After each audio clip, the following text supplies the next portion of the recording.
Humans invest a lot of time and money exploring the unknown. First outer space, then the ocean floor. But there's another frontier we're trying to conquer. Scientists call it the deep frontier.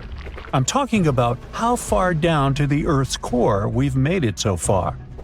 During the 60s, humans tried digging the deepest man-made hole on Earth. This took us deep into the Arctic Circle. What later became known as the super deep borehole is also the deepest artificial point on Earth, reaching the depth of 40,230 feet. It took 20 years to drill this far into the Earth's crust, and researchers say this is only about 1/3 of the way through to the mantle. Here's a quick anatomy of our planet.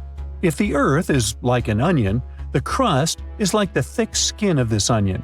This part is only 25 miles thick. Beyond this is the 1,800-mile deep mantle. And after that, right at the center of the Earth is the core, which is made up of 2 layers, inner and outer. Now, can you guess where on the planet the crust is at its thinnest? On the ocean floor. When American scientists understood that, they started drilling holes on the seabed. This gave way to Project Mohole. It began in 1961, but their technology to drill deep holes on the ocean was really bad. They had to improvise. They installed a system of propellers along the sides of their drill ship to keep it steady over the hole. The main challenge was to drill as vertically as possible. Otherwise, that deep hole would look more like a deep maze. Both the Kola Super Deep Borehole project and the Project Mohole came to an official stop in the years that followed. But hey, humans have built some pretty deep stuff underground. In 1963, a Turkish man took a swing with his sledgehammer to improve his basement and discovered a tunnel. That tunnel entrance led to more openings that connected a multitude of halls and chambers.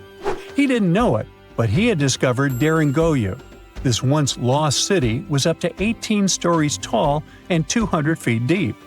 The city was large enough to host 20,000 people, and it was simply standing beneath Cappadocia in Turkey the whole time. Cappadocia hosts hundreds of subterranean dwellings. 40 of these underground cities are at least 2 stories high, but none of them are as huge as Deringoyu. There's not a lot of historical accounts of how Deringoyu was born. Some speculate that the oldest part of the complex was dug about 2000 BCE by the Hittites. The Hittites were an Indo-European civilization who formed one of the first major civilizations of the Bronze Age in West Asia. Scholars think they built this underground city to protect themselves from invasion. Others think it was actually the Christians who built the city in the 1st century CE. They speculate that it could have been constructed to protect people from the intense temperature variations, extreme heat in summer and freezing cold in winter. Geographically, the terrain under Cappadocia is great for building. The rocks are soft, which makes tunneling easier. For that same reason, opening large caves underground is fragile. That's why most chambers have pillars that support them. On the bright side, and we are, none of the floors at Deringoyu have ever collapsed. The builders of Deringoyu thought of everything. The city was shut off from the world by huge rocks that hid its entrance. It was ventilated by a total of more than 15,000 shafts, around 10 centimeters wide.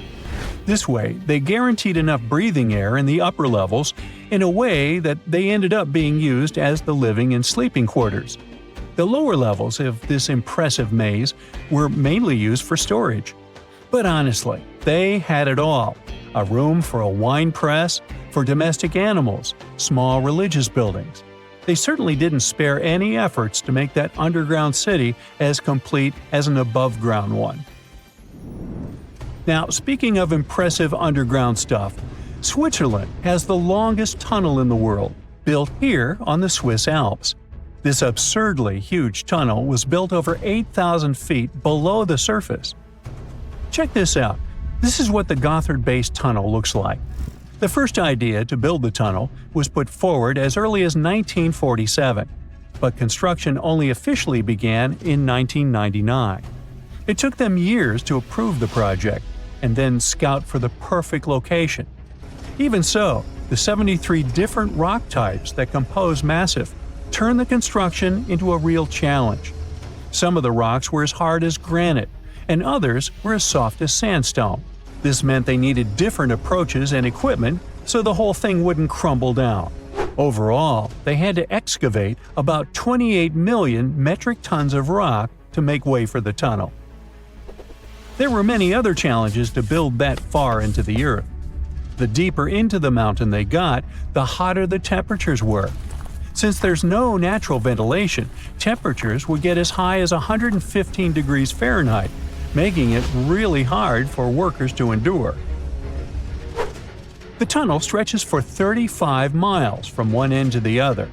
During the construction, workers had to use 4 massive tunnel boring machines, aka moles, to penetrate through the massif. Each of these moles was around 1,400 feet long. But that was one of the best things they could do, since these machines limit the disturbance to the surrounding ground and help to produce a smooth tunnel wall. You'd never guess that the world's deepest basement belongs to the Sydney Opera House in Australia. The building goes as deep underground as it grows above ground. But this basement isn't just the Opera House's foundation, it's a parking lot.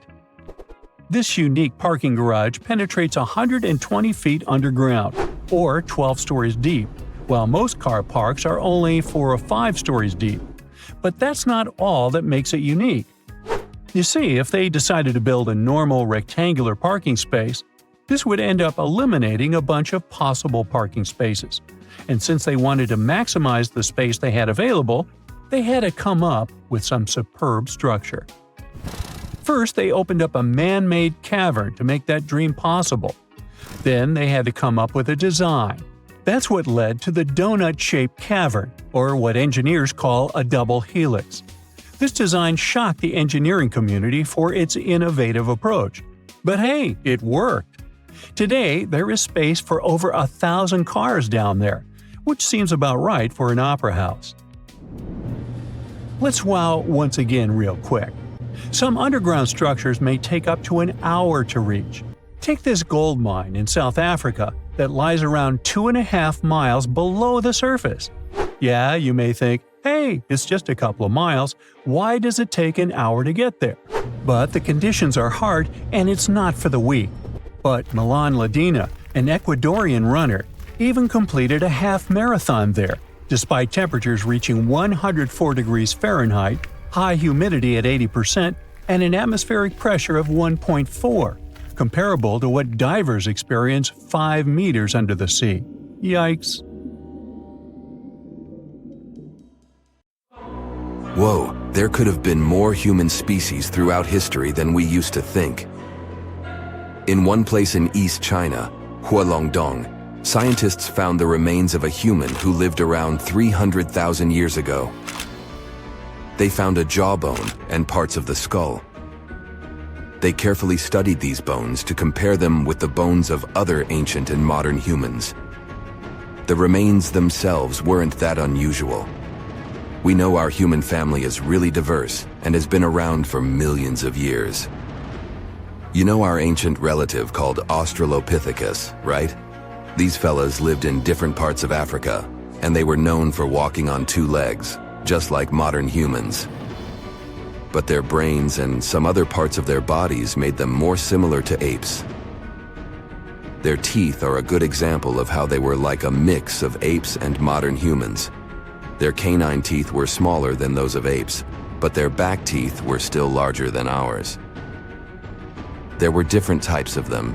You can recognize some Paranthropus because of their big jaws and teeth. One of the most famous fossils of Australopithecus is Lucy, a lady that's about 3.2 million years old. She was found in Ethiopia.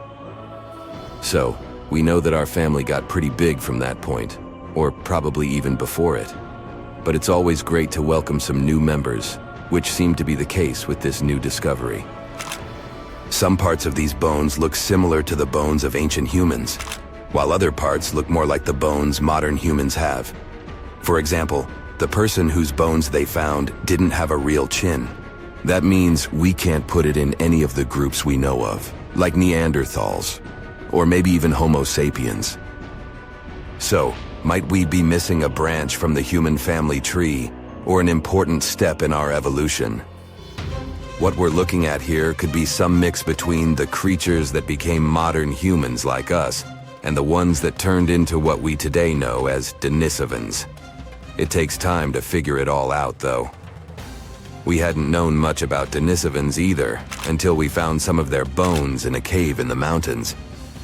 These bones are really rare, and we only had a few pieces to analyze, but their genes told us a lot more about their past than their fossils. Different kinds of humans lived on this planet, but through time, they spread around. One group started living in Africa. Those are our kind, Homo sapiens. Another group went to Europe. That's how we got Neanderthals. But some of these ancient human groups moved all the way to Asia. That's where we can trace a new interesting kind, Denisovans. It seems they're cousins to both modern humans and Neanderthals. The three species actually shared a common ancestor about 765,000 years ago. It's still not clear why Neanderthals and Denisovans took different paths, but one theory says that it was mostly because the Arctic ice sheet expanded southward all the way to the Black Sea, cutting off Europe from Asia. Life, or better yet, the planet, kept them separated for a very long time. Plus, they kept changing places where they lived all the time, always looking for something better, like every other human species before and after them. But this didn't last forever. Scientists found genes from two groups of Denisovans, one in mainland Asia and the other in a place called Melanesia. So not only did they have different groups within their populations, but it also seems that after thousands and thousands of years of developing independently, the members of these three populations, Neanderthal, Denisovans, and modern humans, somehow met again and spread all across the land. 5% of the Denisovan genome lives not in the area where scientists found their bones, but in people that live thousands of miles away in Southeast Asia, for instance, in Papua New Guinea. But scientists believe that the cave where they found the remains of Denisovans might be as far north as they had lived. It would have been way too cold for them to survive if they had gone further north. From there, they traveled as far south as Indonesia. This was possible because, during their time, sea levels were lower than today. So Indonesia was connected to mainland Asia. But they probably didn't make it to Australia since it was still separated by water. These three groups mixed together too. Scientists have found a bone of a girl who had a Neanderthal mom and a Denisovan dad. It's the only first-generation hybrid human we've discovered. She even got a cool nickname, Denny. One of the mysteries about Denisovans is how they disappeared. Maybe they mixed so much with other humans that they just blended in.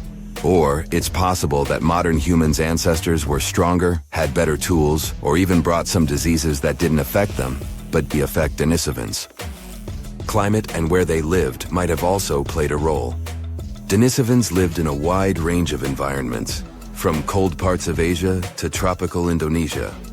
Climate changes and the challenges of different habitats might have been really difficult to survive. But it's hard to draw strict lines in our family tree.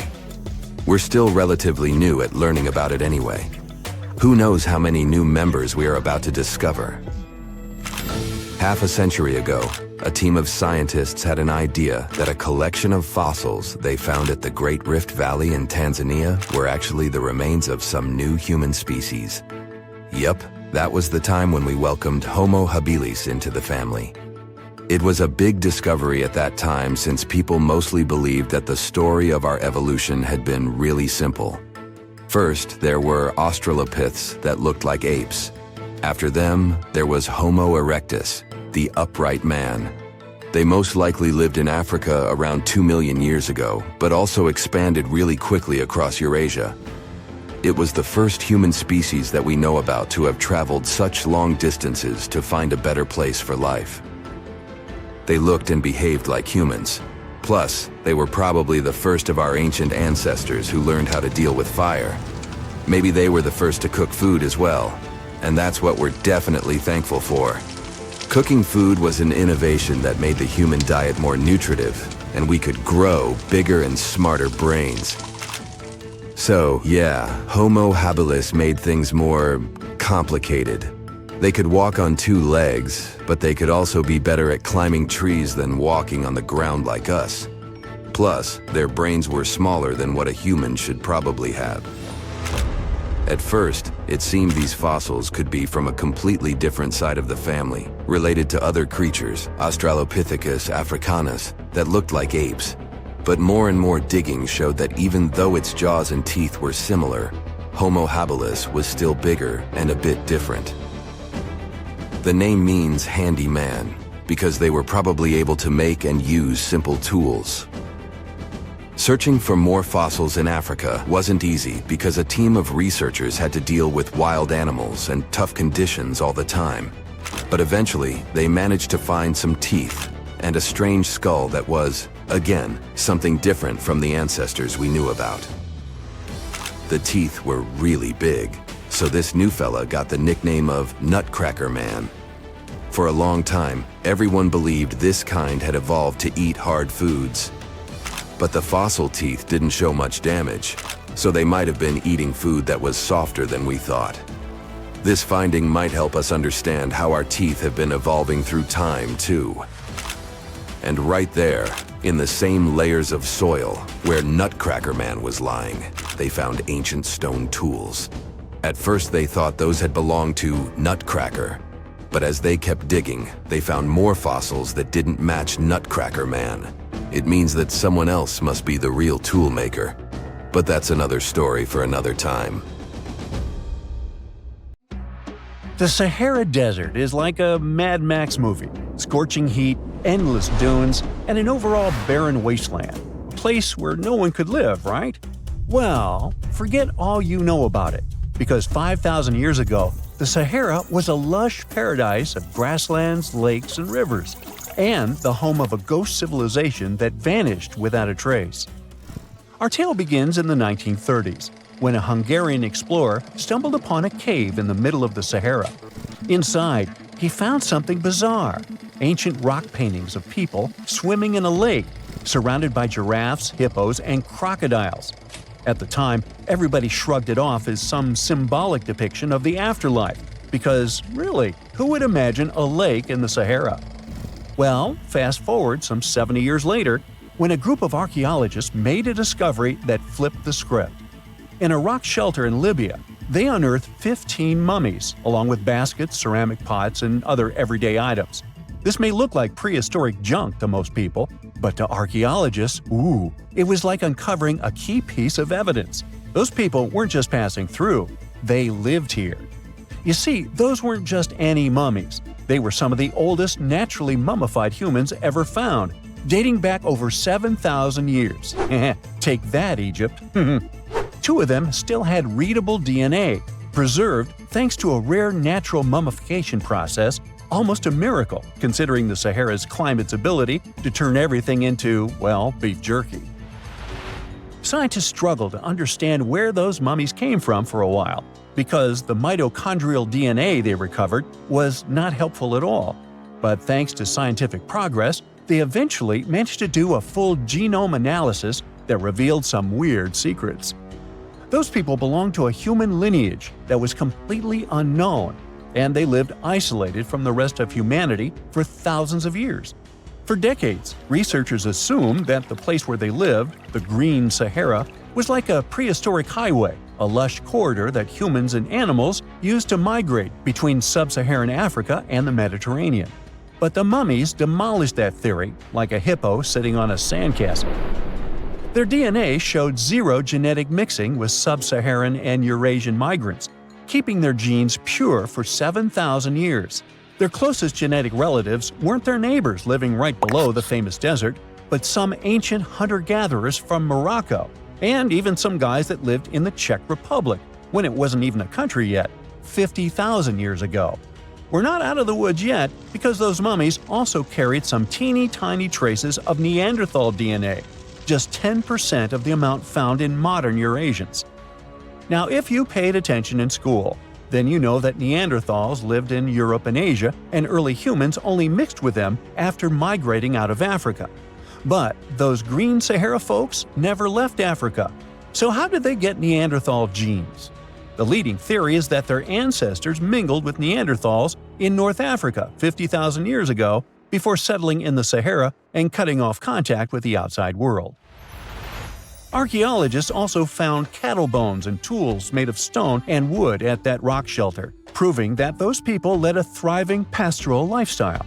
This discovery made scientists scratch their heads for a while because, you see, animal domestication was not developed in Africa. So how did they learn it if they never mingled with anyone? Did they have ancient YouTube tutorials? Probably not.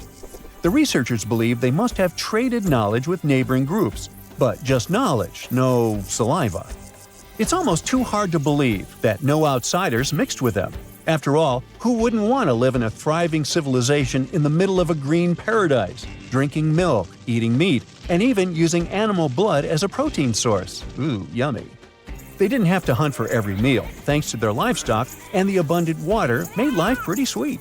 And yet, they never married outsiders. Why? Maybe it was a cultural choice to never date outside their own group. Or maybe the landscape itself kept them isolated. This is where scientists place their bets. They believe that the dense forests and rivers that existed in the green Sahara acted like nature's no trespassing sign, creating a geographical barrier that isolates animals, plants, and whole societies. This isolation is the reason why their genes were so unique. These guys weren't swapping spit with anyone else. But this genetic time capsule almost didn't survive. For most of the last ice age, the Sahara was even harsher than today, a true dead zone where humans couldn't survive. 70,000 years ago, even the toughest people disappeared, retreating to the Nile Valley and the Mediterranean coast. Why? Because Earth was a climate bully.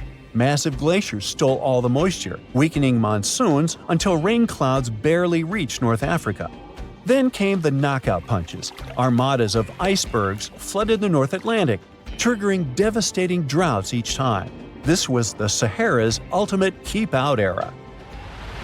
Now, you're probably wondering how in the world the Sahara turned green after all this, and then went back to being a desert again. Well, it all started 15,000 years ago, I wasn't around then, when Earth was shaking off the last ice age. Our planet's axis was a bit wobbly, and because of that, the northern hemisphere got closer to the sun, getting extra sunlight and heat. This eternal summer turned North Africa into a giant moisture magnet, pulling water from the Atlantic and making it all rain down on the Sahara. The result of this ridiculous amount of rain was a lush savanna, complete with lakes the size of small countries. But the African humid period was not just a one-time miracle. The truth is, this eternal on and off switch between green and desert happened to the Sahara more than 230 times since the desert was born. During one of these events, the Sahara even expanded, getting bigger than it is today.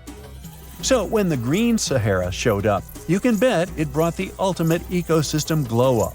This wasn't just a light dusting of grass. We're talking full makeover.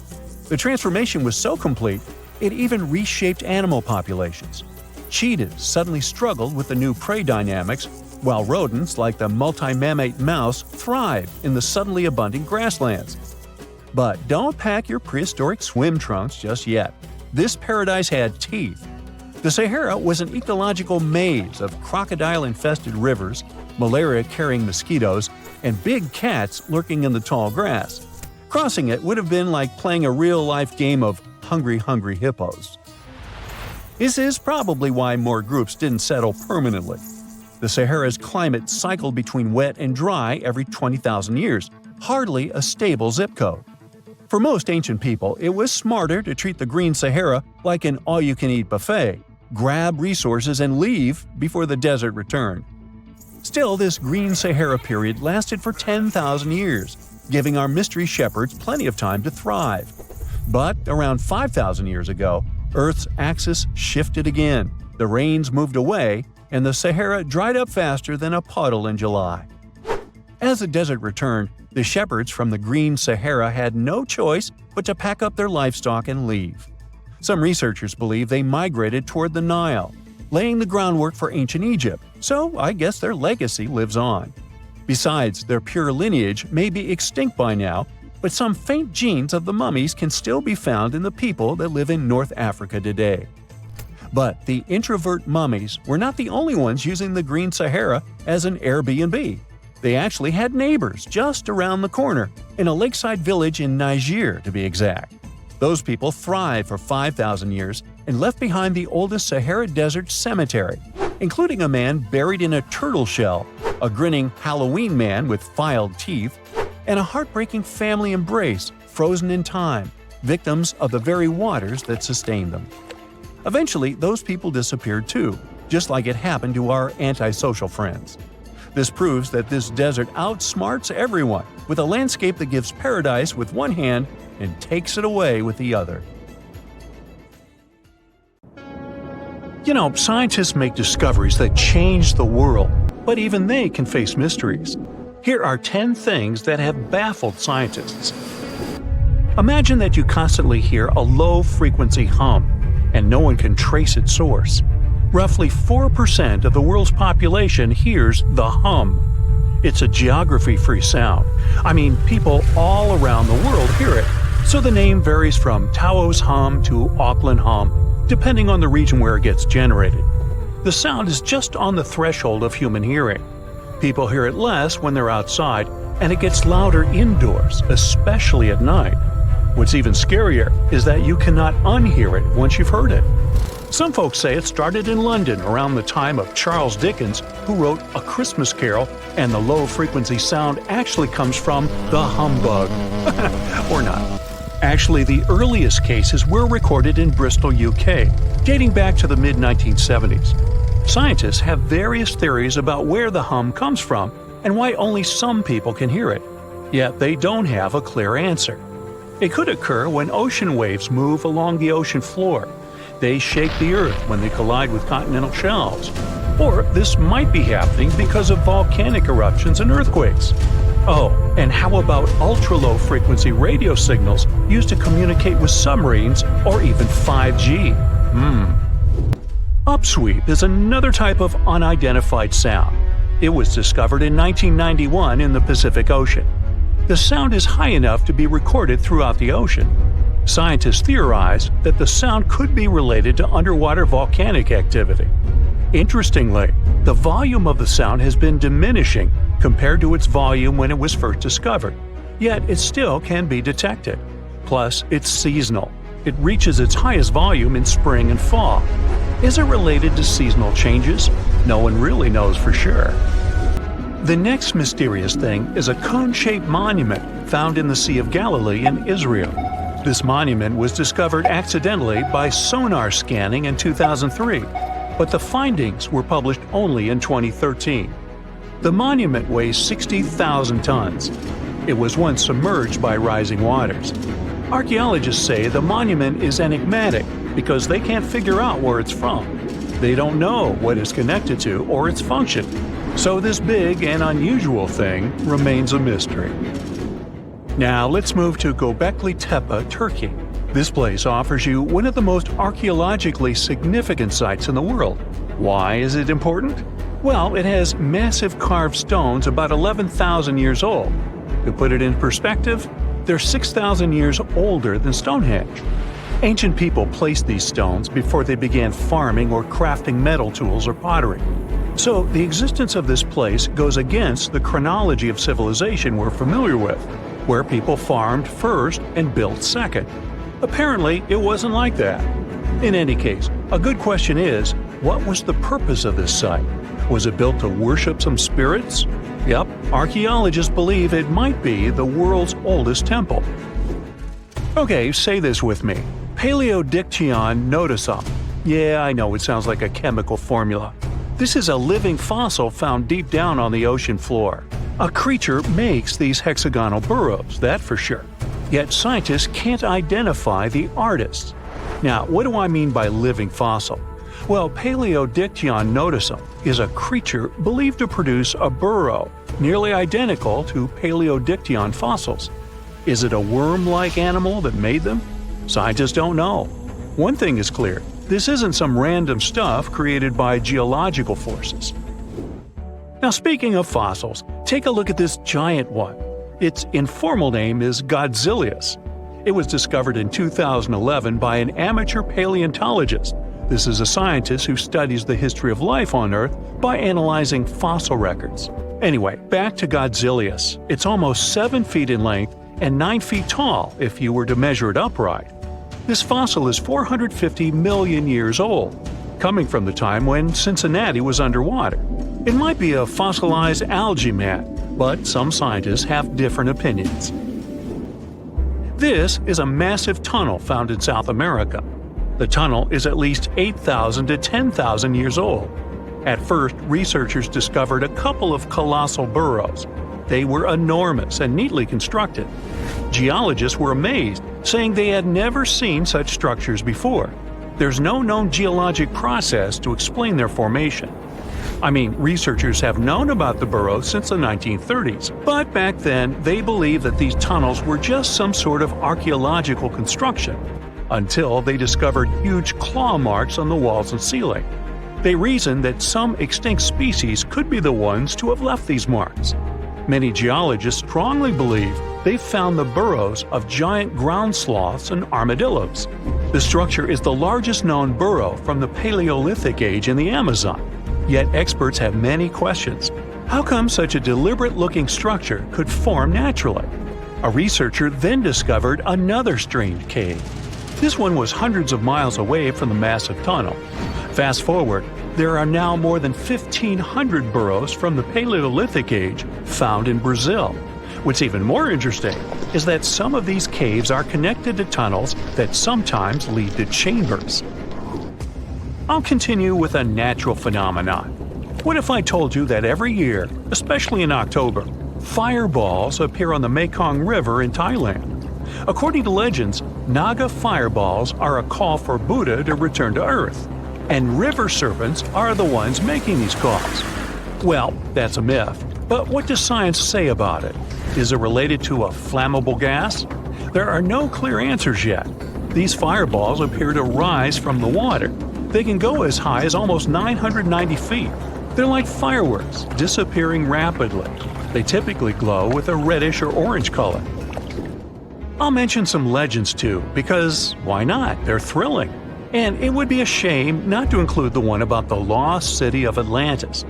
As you may know, the legend says that Atlantis submerged into the ocean around 11,000 years ago. Since then, not just scientists, but also treasure hunters and philosophers have been searching for the lost world. Could Bimini Road be a trace? In 1968, a diver found strange stones off the coast of North Bimini Island in the Bahamas. The stones look human-made. It's like they were evenly spaced out and laid in an orderly row. It baffled scientists, but not for long. Carbon dating analysis of the blocks revealed that geological forces created the road naturally. There weren't any tool marks or signs indicating that the blocks had been stacked or something. The research is continuing, but yeah, scientists generally believe that the rocks were created by erosion. Well, I guess the time of Atlantis hasn't come yet. Okay, picture this. You're wandering on the beach, and you see dozens of octopuses walking past.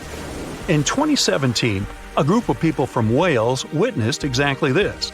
Why did these creatures come out of the ocean? No one knows the answer. The group reported that they had seen 20 to 30 octopi crawling on the sand. The people looked for some signs of injury, but found nothing. They said that they had carried the animals back to the ocean. Interestingly, these creatures kept crawling onto the shore when people were asleep. Experts say that it's hard to be sure of the reason that pushed the animals to the beach without conducting a physical examination. They're still speculating about the reason behind this unusual and rare occurrence. Could it be overcrowding? Furthermore, the octopi were well armed.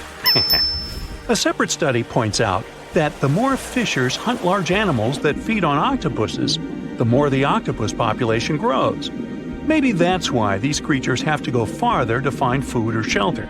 But without proper research, these are only theories. There's a lot we don't know about space, too. So here's a bonus fact about the yellowish source of life in the solar system. Scientists have discovered a new type of wave inside the Sun. These waves move in the opposite direction to the Sun's rotation. Plus, they move super fast, so fast that it's beyond our understanding. Researchers have different theories about the function of the waves. If they figure out their role, this could give them additional insight into the processes happening inside the Sun. And yes, the octopi were well armed. You know how it goes. As the years pass, common knowledge slips away faster than you can say, "What's that thingamajig for?" Just think, our grandkids will probably be scratching their heads over the buttons on our old school phones. So it's no wonder that some ancient artifacts have got us all stumped too. Take a look at this funky object. Any guesses on what it is? A musical instrument, a toy, or maybe something out of this world? Beats me, and even the experts have no exact answer. This little guy is a Roman dodecahedron, discovered by some amateur archaeologists near Lincoln, England. It's shaped like a fist and made of a mix of metals. Now, as for what this thingy was used for, that's the million-dollar question. Supposedly, these guys were all the rage back in the day in northern Gaul and Roman Germany. According to some ancient maps, similar dodecahedrons have turned up in Europe, Britain, and even along the maritime Silk Road in Southeast Asia. The plot thickens as more and more of these dodecahedrons pop up. Some had wax inside, leading scientists to think they were candle holders. Others think they might have been used for knitting gloves, since none have been found in warmer regions. There's even one found in Geneva with zodiac signs etched on it, sparking some woo-woo theories about fortune-telling. And now a fresh discovery has got everyone's head spinning. Could this be some kind of sacred tool for the Romans? Who knows? Maybe it's the first multi-tool ever, invented way before Swiss Army knives were a thing. Carved stone balls from Scotland are another historical mystery. They most likely date back to the late Neolithic period and come in various types, from sandstone to granite. They're all roughly the same size and have intricate, evenly spaced patterns of circular bosses or knobs. Most of these designs have 6 bosses, but the number can range from 3 to 160. Some of these balls are more skillfully crafted than others, and a few even have extra decorations. There are over 400 carved stone balls and mostly found in Scotland, although some have turned up in northern England and Ireland. These stone balls rarely show signs of damage or use, and there are no clues that would give away their function. Most experts think they weren't practical tools, but had some symbolic or social importance, probably a sign of power or prestige within their communities. The Folkton drums are the 3 stone cylinders from Neolithic Britain, discovered in the late 19th century in a burial mound in East Yorkshire. Nothing similar has been found anywhere else in the British Isles from any prehistoric period. Each drum is decorated with unique designs covering the sides and domed tops. The decorations are mostly geometric, arranged in panels with stylized human faces peeking out from 2 of the drums. Recent studies of the artifacts using new technologies show that the designs had been carved and recarved over time. A team of experts also analyzed the composition of the drums, and it turns out that they were made from local chalk. In the late Bronze Age in Europe, long before coins became common, finely crafted metal objects served as portable wealth and symbols of high status. Across Europe, archaeologists have found all sorts of artifacts, from gold adornments worn by elites to large bronze cauldrons used in feasts. Beautifully decorated gold rings discovered in Wales are among these items. They're known as lock rings and may have been used to hold hair. Now they're flattened after spending nearly 3,000 years underground. They used to have cone-shaped openings at each end. They were found at different times, but were likely worn as a pair and buried together in a single hoard. Other Roman artifacts made of the copper alloy were first catalogued as lunate pendants. But during a recent re-examination, experts found that these items were actually small mortar and pestle sets, known as cosmetic grinders.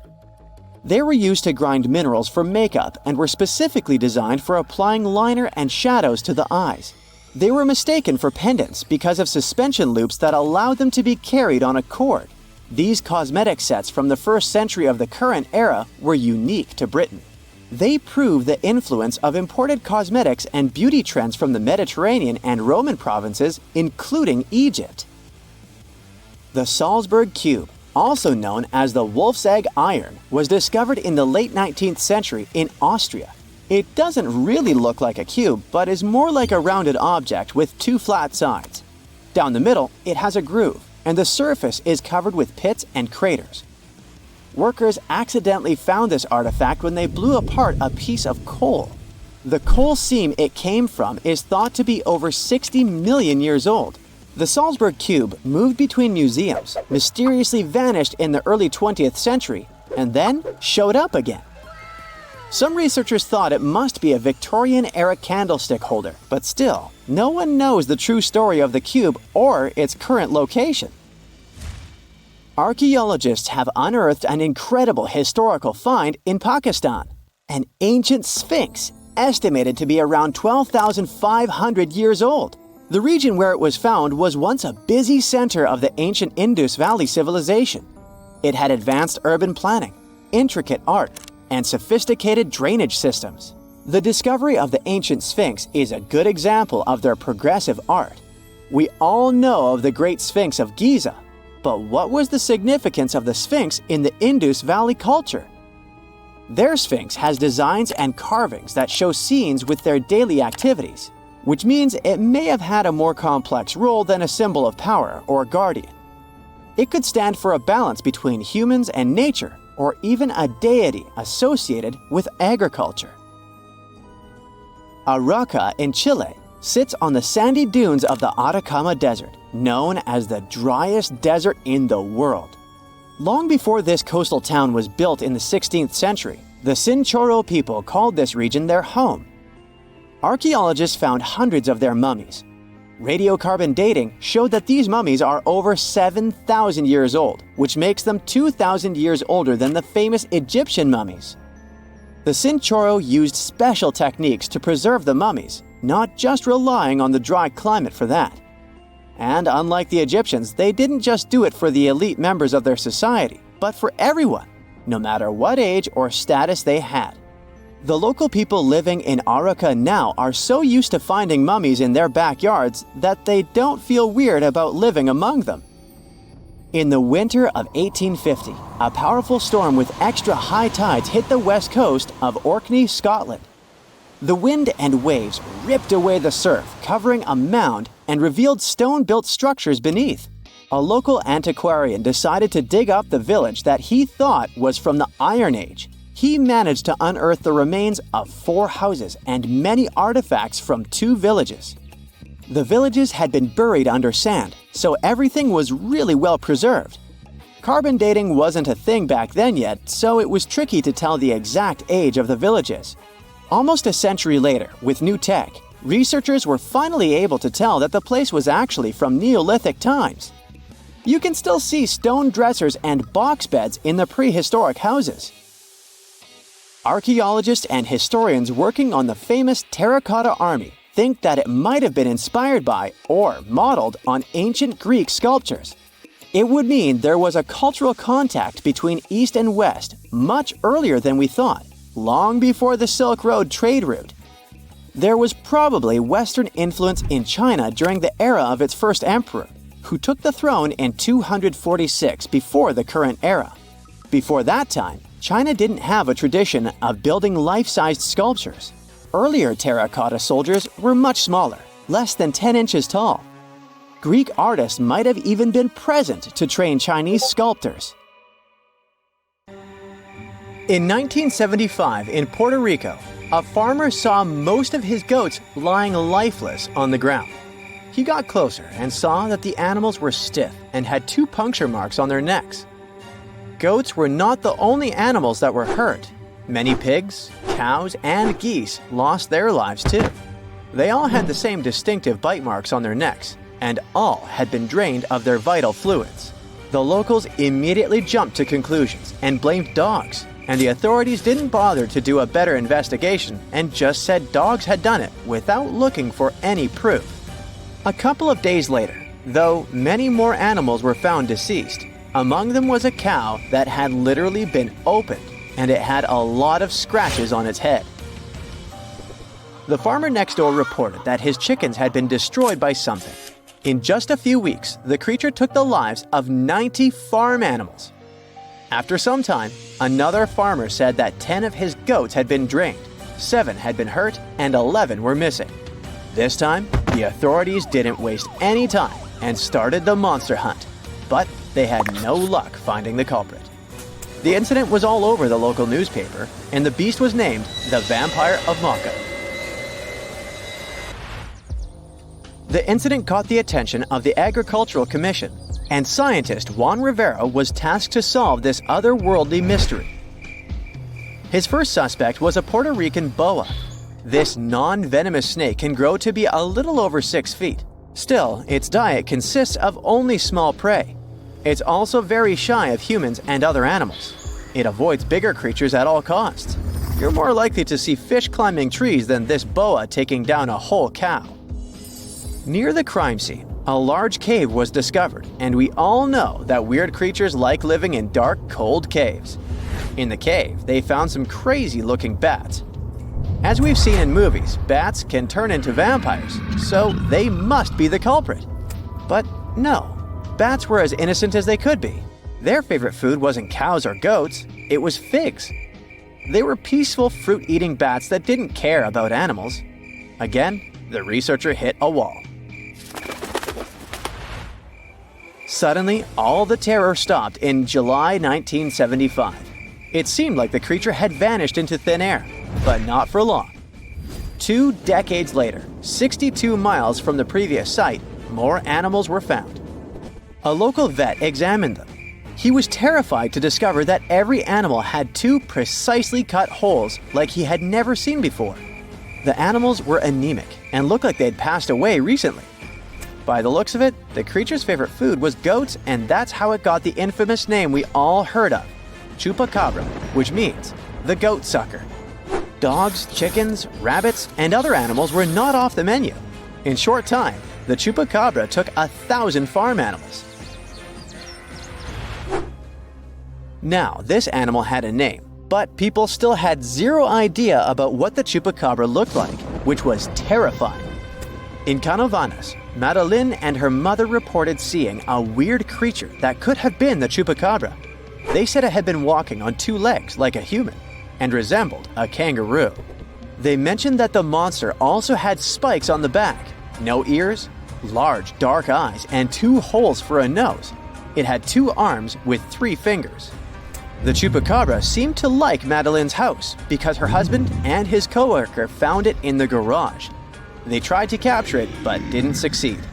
Madeline later drew a detailed sketch of it. Many people saw the sketch and reported seeing a similar creature. They claimed it had strong legs and wings and smelled like sulfur. Take all these descriptions with a grain of salt. If they'd been true, they would have been all over the news. But still, keep in mind these descriptions. They will be important later in the story. In 1976, on some talk show, they talked about the chupacabra, and the show quickly went viral. Soon, people started reporting having seen a similar creature in Florida and Mexico. Many said that the stories were like a unicorn rodeo. They were totally made up. In Mexico, 2 skeptical inquiries, Patricia and Mario, laid traps around those farms where the chupacabra had allegedly been seen. They caught some animals in their traps, but no sign of the goat sucker. They only captured wild dogs. The police stated that the chupacabra was just a wild dog, not a mythical creature.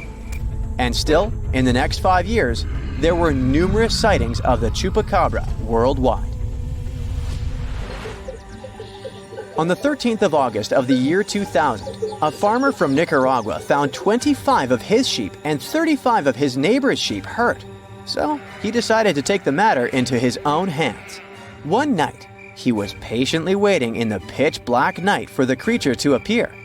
Suddenly, from the corner of his eye, he saw something and managed to hit it. The creature passed away. Finally, They had proof that the chupacabra was not just a fairy tale. It was a big thing.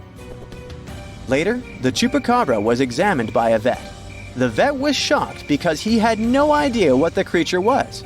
Remember Madeleine's description? Well, the vet described the animal differently, but his story turned out to be more plausible. This chupacabra had large teeth, giant claws, greenish eyes, bat-like skin, and a crest sticking out of its back. The vet concluded that the animal was some kind of hybrid. They thought it was a cross between a wolf and a crocodile, but it sounds like an exaggeration and is hard to believe. We all know that such a mix is impossible. They did some tests on the body at the university in Nicaragua, and the results didn't quite deliver what they had expected. The animal was a wild dog with mange. Mange is an itchy skin disease that causes dogs to lose their hair. It's also highly contagious. When a dog has mange, their skin becomes scaly and wrinkled. When they returned the body, the farmer noticed it wasn't his chupacabra. 7 years later, another body was found in Texas. Phyllis Cannon returned to her farm and noticed that some of her chickens had passed away. All seemed to be anemic. Later, she saw coyote-looking creatures that didn't have any hair. More of her animals were harmed, so she had to set up cameras on her farm. But unfortunately, like always, she didn't manage to record anything. Surprisingly, she got a call from a local farmer who had found the chupacabra hit by a car. Later, another body was found much closer to her farm. She took some pictures of the animal, and soon, those images were all over the internet. Phyllis was curious and sent 5 DNA samples to 5 different universities. The results didn't match any animal in the archives. Researchers had no idea what it was, but it wasn't a dog. Phyllis still has one animal in her freezer and a taxidermied specimen in her house. There are many theories about the chupacabra. Some claim that the animal is a genetically modified monkey that escaped the lab. Others state that it's some mysterious, otherworldly creature. The most consistent hypothesis is that the chupacabra is a mix between a Mexican wolf and a coyote with mange. Now, do you remember that Phyllis said that she had sent samples to 5 universities and no match had been found? Well, it turned out she hadn't been telling the truth. At one university, they found that the animal was a mix between a coyote and a Mexican wolf and that it had mange. Animals with mange are weak and will likely try to hunt farm animals to survive. People, when they see something they don't know, tend to exaggerate, which is why all witnesses describe the animal differently. Imagine discovering an ancient city without leaving the comfort of your home. In 1963, a man in the Nevşehir province of Turkey did exactly that. He was renovating his house. He knocked down a wall in his basement and found a mysterious room. He continued digging and saw a tunnel. This is how Derinkuyu underground city was found. Derinkuyu is one of the deepest multi-level underground settlements of Cappadocia and in all of Turkey. This engineering masterpiece has 8 levels. The inhabitants living on those floors had access to cellars, storage areas, chapels, a school, a study room, and other structures. All floors are connected by an extensive network of tunnels. It's believed that the underground city was built as a shelter. You can't see the construction from the outside. Its depth is approximately 279 feet. The complex was large enough to shelter about 20,000 people, plus their livestock and food supplies. There's also a 180-foot ventilation shaft. People used it both for ventilation and as a well. The well supplied water both to the villagers living on the surface and to those hiding in the underground city. Interestingly, those living on the bottom levels were able to cut off the water supply for the upper and ground levels. This kept the water safe from potential poisoning. The place was designed for protection. The tunnels could be blocked from the inside with huge round rolling stone doors. The passageways were extremely narrow. Potential invaders had to enter the tunnels one at a time. Seems like they thought of everything in the 7th century BCE. Archaeologists believed the Phrygians were the ones who first built the levels. After them, the structure was used and enhanced in Roman times. This was when the chapels were added. The golden time of Derinkuyu, however, was during the Byzantine era. But how did these people manage to create such tunnels? Well, the rock they carved them into wasn't usual. It was soft volcanic rock. It appeared due to a geological process that began millions of years ago. Volcanic eruptions covered the area in thick ash. It then solidified into this soft rock. When the natural forces of wind and water eroded softer parts, only hard elements remained. Fun fact: fairy chimneys are also made of intricately shaped volcanic soft rock, but they formed naturally without any human intervention. I'm still in Turkey, but this time, my destination is Çanakkale, where a myth came to life. For 3,000 years, people believed that Homer's Iliad was fiction and that Troy never existed. In 1863, everything changed. Expatriate Frank Calvert discovered ancient ruins in western Turkey.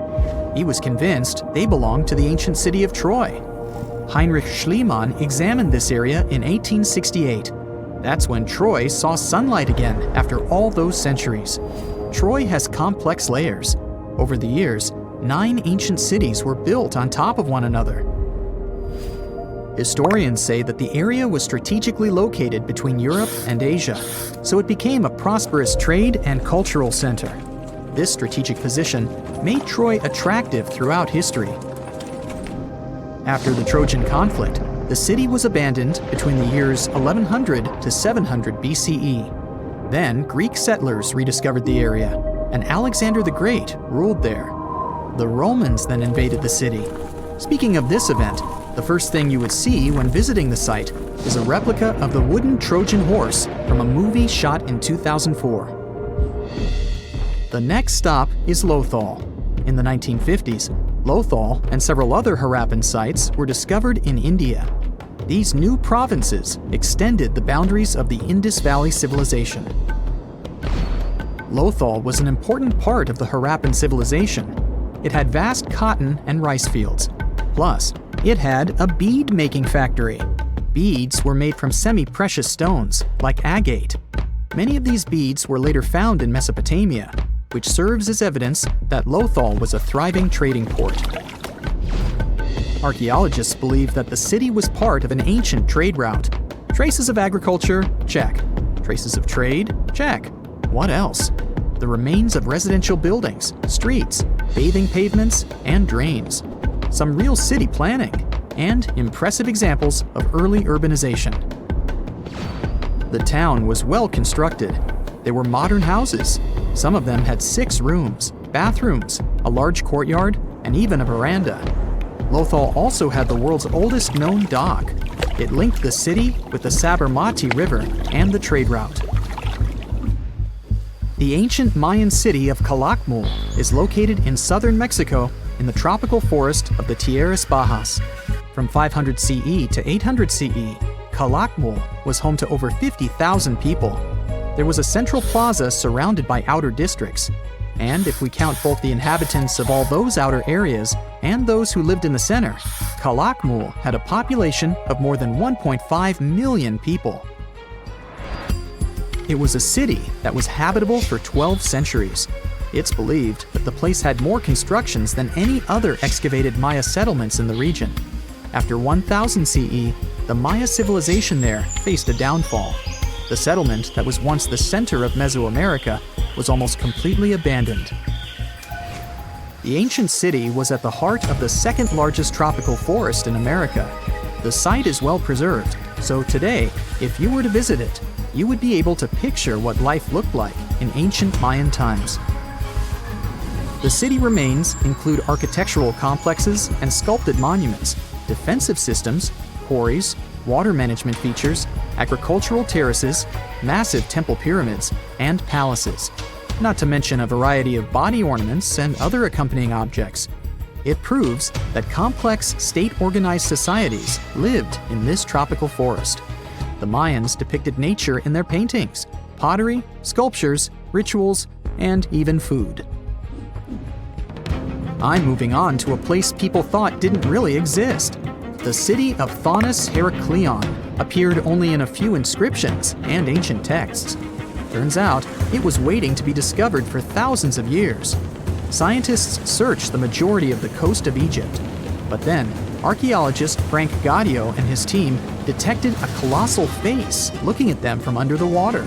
The ancient city of Heracleion was discovered completely submerged 4 miles off Alexandria's coast. In the ruins of the lost city, there were 64 ships, 700 anchors, and a treasure trove of gold coins. Archaeologists consider a 16-foot tall statue and the temple remains the most important findings discovered by the expedition. Back then, the city had ceremonies and celebrations that took place in the Temple of Amun. The ruins and artifacts were made from granite and diorite, so they were in good condition even after having been in contact with water for centuries. They give people a glimpse into what life was like 2,300 years ago in one of the most important trade ports of the world. The city had a network of canals. You can think of it as an ancient Egyptian Venice. The canals linked many separate harbors and anchorages. Towers, temples, houses, and other structures were also linked by bridges. Thonis Heracleion was the country's main port for international trade and the collection of taxes. No one really knows how the city ended up submerged, but archaeologists connect it with natural causes. At the end of the 2nd century BCE, most probably after a flood, Heracleion got covered with water. Then, Alexandria, the city founded by Alexander the Great, became more glorious than Heracleion. Before Alexandria's fame, Heracleion was the main port of entry to Egypt. So, after the disaster, many ships heading for Heracleion had to change their route and go to Alexandria. Heracleion lost its glory until its rediscovery in 1933. Mesa Verde is an American national park in Colorado. The park is the largest archaeological preserve in the U.S., with more than 5,000 sites, including 600 cliff dwellings. Mesa Verde means green table in Spanish. The name comes from the shape of the mountains in the area, with flat tops and steep sides. The park is an ancestral Puebloan archaeological site. Starting from 7500 BCE, a group of nomadic Paleo-Indians seasonally lived in Mesa Verde. They were hunters, gatherers, and crop farmers. They built the first pueblos in the region. By the end of the 12th century, the Mesa Verdeans began constructing massive cliff dwellings, which are now the best-known structures in the park. Christmas, the season of lights, also has a dark side. Legend has it that Christmas Eve is a time for spirits to stroll the earth. Today, we'll look at scary monsters, mysterious entities, and more. The Yule lads, hailing from Iceland, make for quite a Christmas tradition. In contrast to the charming 7 dwarfs of Snow White, these 13 gnome-like trolls bring a touch of quirkiness to the holiday season. The Yule lads first made their literary debut in a 17th century poem. These playful youngsters, each with their own unique names and abilities, sprinkle a touch of mischief in the 13 days leading up to the grand Christmas celebration. Their cozy home is nestled in a mountain cave, where they reside with their interesting parents. The clan's father is a leisure master and prefers to hang out in the cave. Their mother is a giantess with an unusual craving for adventure. She seeks out mischievous children to join her in preparing a stew. Out of the troll kids, Spoonlicker, for instance, is known for his habit of thoroughly cleaning utensils with his tongue. Meanwhile, Door Slammer engages in door slamming antics that might remind you of an angry teenager. As for Sausage Swiper, well, the clue is in the name. And let's not forget about the family's feline friend, who is also known as Yule. This furry companion is a giant black cat. It's on the lookout for folks. If it spots children without brand new clothes, the encounter won't end so well for the kids. Wow, that's harsh. The Nisi is a kind of creature that would send shivers down your spine. It's a diminutive bearded figure donning a sinister red cone-shaped hat. These malevolent beings enjoy lingering around farms. Their presence is unsettling as they claim to offer assistance with daily chores. But beware, for their demands are far from ordinary. In exchange for their eerie aid, they want a dread-inducing offering. Should you dare to deny this sinister request, they will unleash a reign of pure evil upon your existence. There's a nightmarish saga known as When the Nisi Got No Butter on His Christmas Porridge. Yeah, that's a real title. This tale revolves around a young girl who dares to tamper with Nisi's feast. She places the butter beneath the porridge, invoking his wrath. The horrifying consequences? He takes care of the farm's prized cow using his powers. Takes care, In Scandinavian folklore, many people know this creature as Tomten, too. Murray Lloyd is here to make you run for your life. It's New Year's Eve, and you're a young whelp. Suddenly, you hear some mysterious knocking at your door. As you swing it open, you're met with a spine-tingling sight. It's a tall, creepy figure wearing a long, flowing cloak with a horse's skull on its head. It's accompanied by a group of people who are chanting something in an eerie way. To make it even more unsettling, the horse skull has fake eyeballs in its eye holes, and its mouth is slightly open. This whole scene scares you so much that you can't even move. Not the vision of sugar plums you'd rather have. And then we have the Karakonkolos, hailing from the lands of Turkey and Bulgaria. Now picture a more sinister version of the elusive Bigfoot. The Karakonkolos lurks on street corners, posing riddles to passers-by. Answer correctly, and you may escape unharmed. But should you fail, you risk being plunged into a frigid slumber, even colder than the wintry night. In other corners of the world, the Karakonkolos revel in trickery, often masquerading as a familiar voice, tricking unsuspecting victims into venturing out into the snow. This eerie boogeyman is said to have originated from the Greek Kalakanzaros, its sinister influence echoing across the land. So, the Kalakanzari in Greece are a breed of goblins. For most of the year, they dwell underground, secretly plotting to bring about the apocalypse. However, when Advent arrives, they emerge into the human domain with sinister intent, sowing mischief and malevolence. These creatures are often described as dark, furry entities adorned with tusks and horns. They're male and curiously well endowed in their grotesque forms. Meet Frau Perkta, a character who comes from Germany and Austria. Now, she may go by different names, like Italian La Befana or Russian Babushka, but her modus operandi remains consistent. During the 12 delightful days of Christmas, she shifts between being a sweet, beautiful alpine goddess and a mischievous, some say mischievous, wrinkled hag, depending on your contact with her. She's quite the mood ring. If you've pleased her, you might just see a youthful presence. But if you get on her bad side, she's been known to perform a bit of DIY surgery. Frau Perkta is a remnant from Alpine paganism in the early Middle Ages. It's strongly associated with Berchtentag, also known as the Fest of the Epiphany, which happens on the 12th night after Christmas, on January 6th. As for her name, Perkta means bright one, a fitting moniker. Her look is complete with a knife concealed under her skirt. Careful sitting down. The next one is Krampus. His name is rooted in the German term Krampen, which means claw. It's a creature hailing from the eastern Alpine corners of Europe. Legend has it that Krampus takes it upon himself to playfully remind naughty children of the importance of good behavior on the evening of December 5. His methods are imaginative and way above having a chat with little humans. Meanwhile, his kind-hearted partner in holiday cheer, St. Nicholas, rewards well-behaved youngsters the next day during the joyful Feast of St. Nicholas. These traditions trace their roots as far back as the 6th century.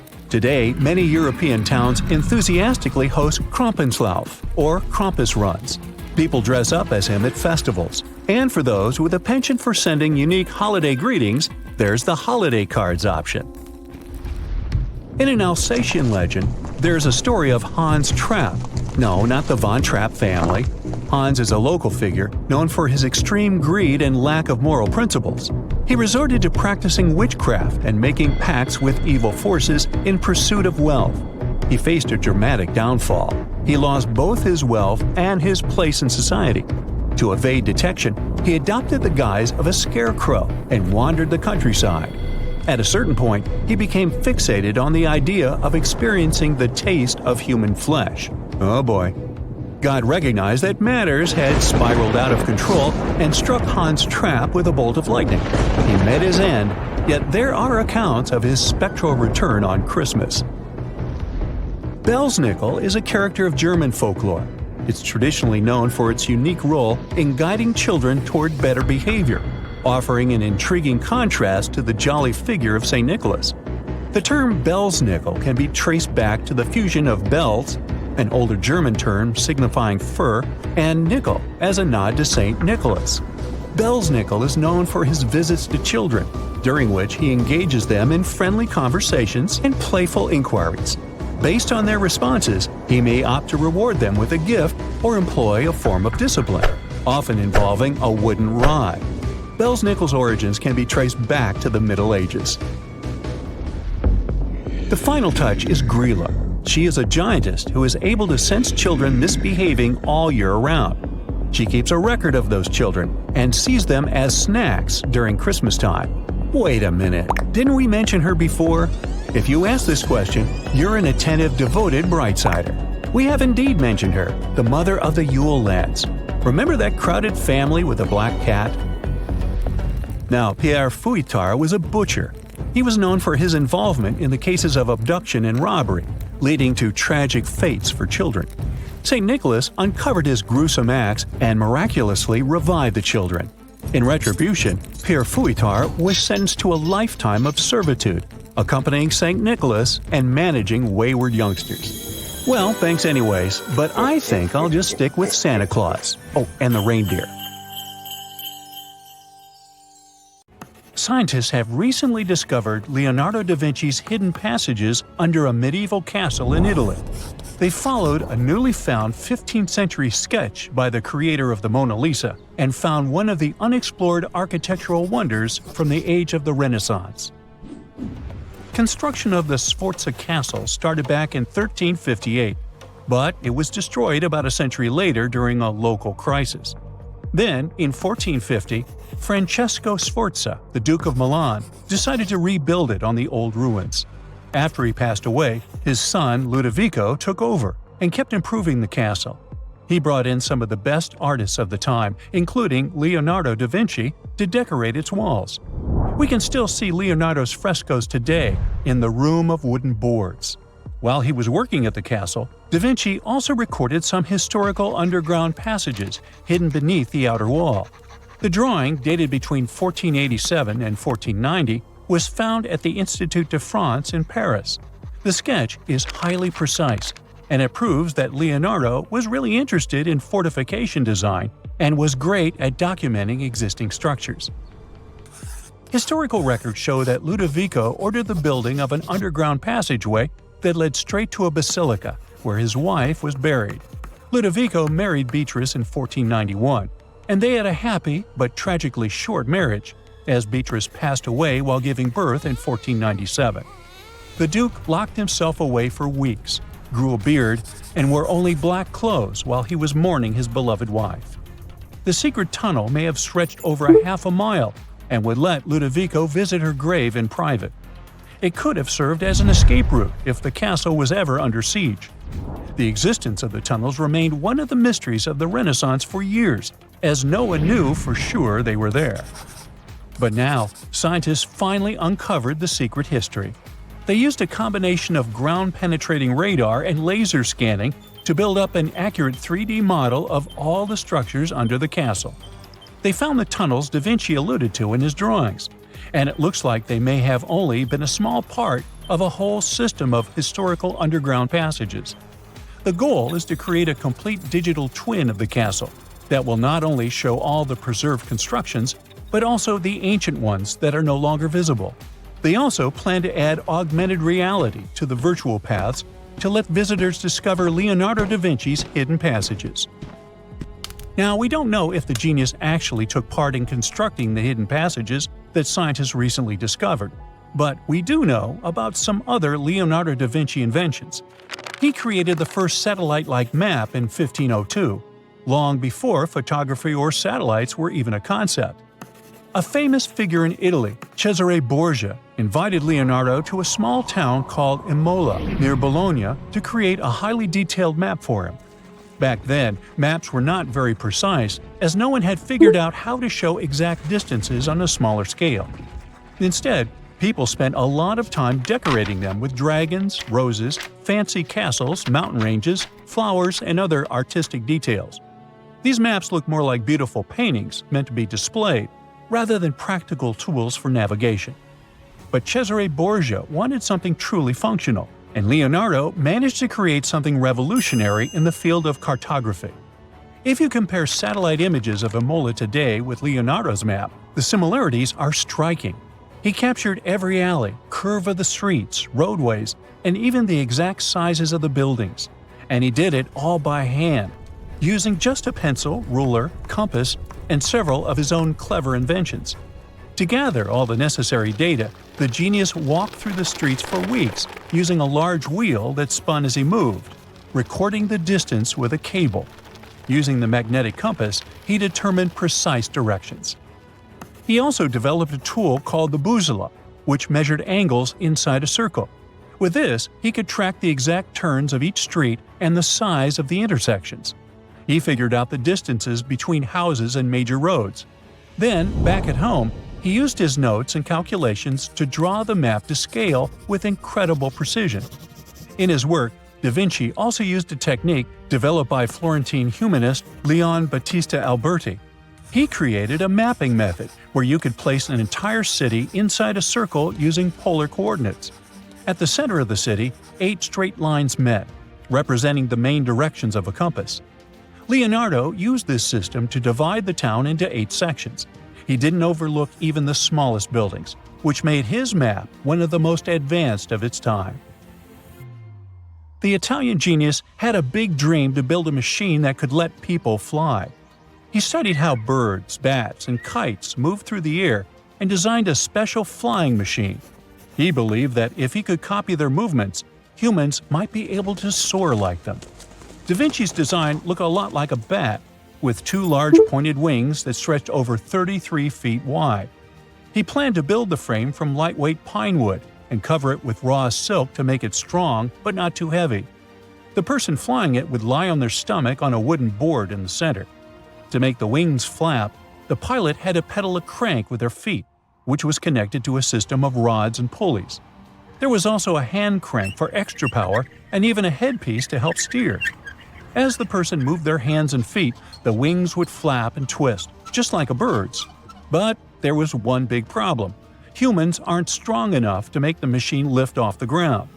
Even though it might have worked once in the air, there was no way for a person to get it flying on their own. Leonardo probably realized this, but his amazing idea still inspired flying machines that came centuries later. Da Vinci was way ahead of his time with many of his inventions, but his idea for a humanoid robot was especially futuristic. He was working under the patronage of the Sforza family, the one that had those ancient tunnels of Italy built. The genius designed a mechanical knight that could move its arms, turn its neck, and even open and close its mouth. Da Vinci had good knowledge of anatomy and the mechanics of body movements that helped him. His unusual creation used an external system of cables. A hand crank set it in motion, and there was also an internal gear-driven mechanism. About 450 years later, Da Vinci's detailed sketches of the robotic knight were rediscovered in the 1950s. Several researchers tried to recreate the robot from those sketches. In 2002, a roboticist who developed systems for NASA and Lockheed Martin took inspiration from the old notes and built a functioning model of Da Vinci's robotic knight. Another design Leonardo created for Duke Sforza was a special kind of bridge that could be taken apart and carried easily. It was made for defense forces who needed to cross rivers or moats while traveling. This bridge would swing across the water and land on the other side. It had wheels and used a rope and pulley system, so it could be set up quickly and packed away just as fast. To keep it steady, it even had a special weight to help balance it. Leonardo wrote in his notes that the bridge was light yet strong, and he designed several bridges like this for the Duke. One of his other designs was a bridge that could be built very quickly, and the defense forces would move across multiple rivers. As scientists continue to study Leonardo da Vinci's hidden passages, they reveal new chapters in human history. Who knows what other unexplored architectural structures they will find? Now, let's assume that another species, whether humanoid or dolphin-like, could have existed millions of years ago. How do we find their traces? There was a Doctor Who episode about a non-human industrial civilization on Earth that existed long before us. These reptiles, called Silurians, were forced deep underground by a catastrophic rise of temperatures on Earth, and there they thrived for centuries. That inspired scientists to create the so-called Silurian hypothesis. If there was an advanced civilization before us, we should find their traces somewhere. Well, let's try. Climatologist Gavin Schmidt and astrophysicist Adam Frank decided to dive into this themselves. Like us, any technologically advanced civilization would be hungry for energy. So they looked for global effects that would leave a widespread mark. For example, hints of large-scale industrial processes, like plants and factories, and their leftovers. Then comes the question of how long these civilizations would last. If they existed for a long time, we should look for long-lasting signs, like residues from burning fossil fuels, mass extinctions, synthetic chemicals not found in nature, and even traces of nuclear fission. Basically, we should search for the same kinds of things that humans are currently leaving behind as evidence of our activities. Unfortunately, this evidence isn't that easy to find. Let's imagine an unsettling scenario if humanity suddenly disappeared. Even though it seems like we've left a lot of changes on our planet, the future civilization millions of years from now would struggle to find any remnants of our existence. Why? Well, our planet has existed for 4.5 billion years. Complex life on Earth has existed for more than 400 million years. Compared to that, our industrial period only lasted around 300 years, and we haven't left any significant traces. Our record of Earth's history is full of gaps, especially the further back you look. The fossil record captures only some things, being very selective and incomplete. On average, one fossil emerges every 10,000 years, and dinosaur footprints are even rarer. Mountains rise, oceans change, and plate tectonics can easily wipe out evidence of entire civilizations. After a couple of million years, chances are any physical signs of a civilization would disappear. In order to find at least something, we have to look for things like odd sediment patterns or unusual isotopic ratios. Also, fossils mostly form in water, leaving us in the dark about creatures on land or in the jungles. So even if there was a technologically advanced society millions of years in the past, and even if they were far more advanced than us, we might struggle to find any clues of its existence. Frank and Schmidt try to understand how we could ever hope to spot signs of them. Discovering actual cities would be the ultimate proof of a Silurian-style civilization on Earth. But Adam Frank isn't too optimistic. Even now, our cities cover less than 3% of the surface, making it easy to miss ancient city ruins. Whether a city survives over tens of millions of years depends on whether the land around it is sinking, getting locked into a rock, or rising, getting worn away by rain and wind. So, places like the French Quarter in New Orleans might have a better shot of making it into the geologic record than, say, Haight-Ashbury in San Francisco. When it comes to finding artifacts, the odds are pretty slim as well. No prehistoric iPhone would survive millions of years, fancy glass or not. Finding their fossilized remnants might be a bit more promising, but it's still tricky. Considering modern humans have only been around for about 100,000 years, it's quite possible that we might overlook any traces of an earlier advanced species. There is one thing, though. We could stumble upon their traces in rocks. Our current chaotic era might leave a distinct mark on the Earth's geological history, especially since we're basically experiencing PTM 2.0. I'll get to that in a moment. So they try to look at the changes in the carbon cycle. Humans have been releasing a lot of fossil carbon since the 18th century. This leaves a special mark in the carbon isotope ratio, like a signature that shows the difference between carbon in living things, such as seashells, and carbon in lifeless volcanic rock. Scientists also look for signs in the way sediments are arranged. Large coastal deltas might mean that there were bigger rivers made by folks in this hypothetical civilization. Traces of nitrogen could suggest big-scale farming, where they used a lot of fertilizer. Spikes in metal levels in the sediment could mean runoff from heavy industries. Of course, a single find like that wouldn't tell us anything. Schmidt says the key is to look for multiple signs together. Without clear artifacts, the uniqueness of an event might show in various clues rather than a set of changes linked to a single cause. On a quest for Silurian-style clues, scientists even decided to check the Moon. Some astronomers find it surprising that no one has looked into this before. They even joked about the possibility of dinosaurs building rockets and leaving traces on the Moon or other celestial bodies. These astronomers think that Earth-like planets tend to erase signs of civilizations on their surfaces. So they're exploring the wild notion that these beings might have been space travelers. In that case, remnants of their technology, known as technosignatures, could be lurking not only on our Moon but also on asteroids, or even buried on Mars. There they might endure for millions or even billions of years. Unfortunately, so far, despite digging into the past 380 million years and examining all suspicious events, the researchers haven't found a clear match for a technological civilization. They don't give up, though. Frank calls for more investigation. For example, we could study how modern industrial chemicals stick around in ocean sediments. This, he believes, could help us identify similar chemical traces in the Earth's history. If there are no traces, why do we even bother to find something like that? This research is based on Schmidt and Frank's recent papers. They were delving into the Anthropocene. It's the proposed epoch dominated by human activities on Earth. It's full of these things called hyperthermals. They're prehistoric events when temperatures on Earth sharply increased over a relatively short time. They're like extreme heat waves from the past. A great example of this is the Paleocene-Eocene thermal maximum, or PETM for short. It happened around 55.5 million years ago and saw a rapid rise in global temperatures. Over 200,000 years, the average temperature on Earth jumped from about 9 to 14 degrees Fahrenheit. We study these hyperthermals to understand how they occurred, from natural causes or human activities. So, these hyperthermals sparked the genesis of Frank and Schmidt's research.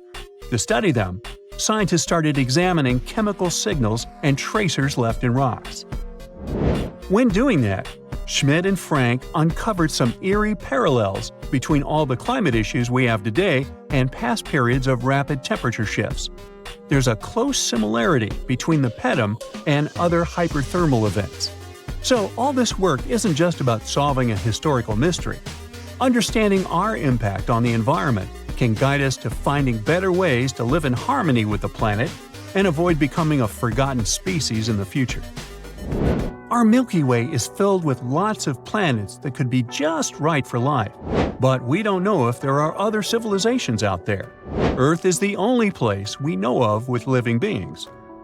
About 200 years ago, people wondered if there might be civilizations on Mars. Back then, it was a real question. But once we got pictures from space probes, we decided there wasn't any evidence for it, and that idea got stuck in our minds. Now, it's not even considered a valid topic for serious science. It's seen as kind of silly. But no one has set clear limits on what could have happened on our own planet a really long time ago. So, even if there is no proof, we shouldn't throw away the possibility. Don't forget, it took humanity a while to recognize dinosaurs. Maybe Silurians are just patiently waiting for their time. There you are, trekking across a desert on foot. It's hot, you're terribly thirsty, and now you gotta walk around this stupid wall. Wait, a wall in the middle of a sandy, lifeless nowhere? Exactly, a wall in the northern Saudi desert. Archaeologists have just made a super exciting discovery, and what they found was not just a single wall. No, it was a whole ancient walled city that might date back to 2400 BCE. They think this place was home to around 500 people and could have been used for 1,000 years. This discovery is groundbreaking. It means that the area could have been way more advanced than anyone expected. This city was well organized, with different zones for living, towers and strong walls for protection, and different sections for all kinds of daily life.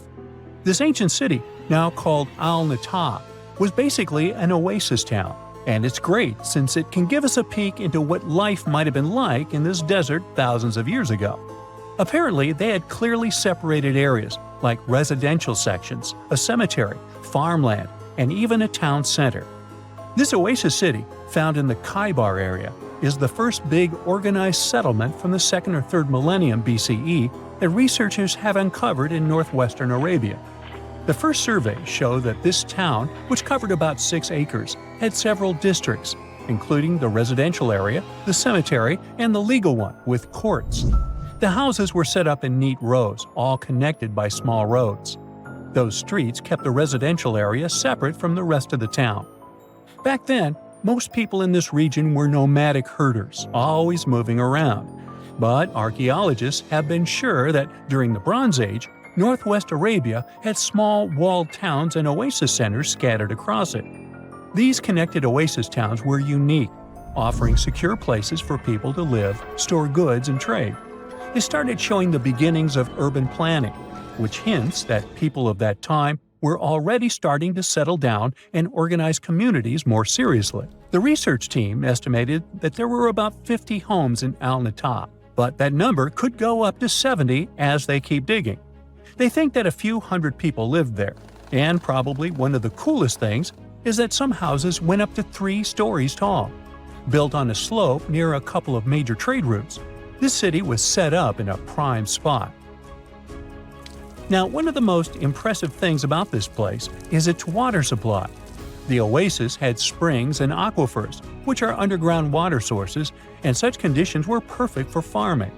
Those water sources meant residents could grow their own food, making the town self-sufficient.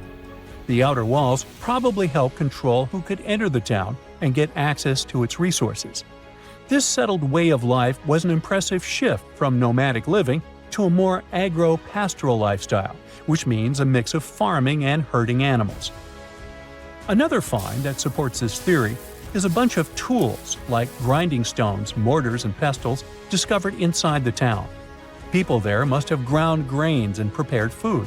They had a diet of cereals, meat, and milk from animals they raised themselves.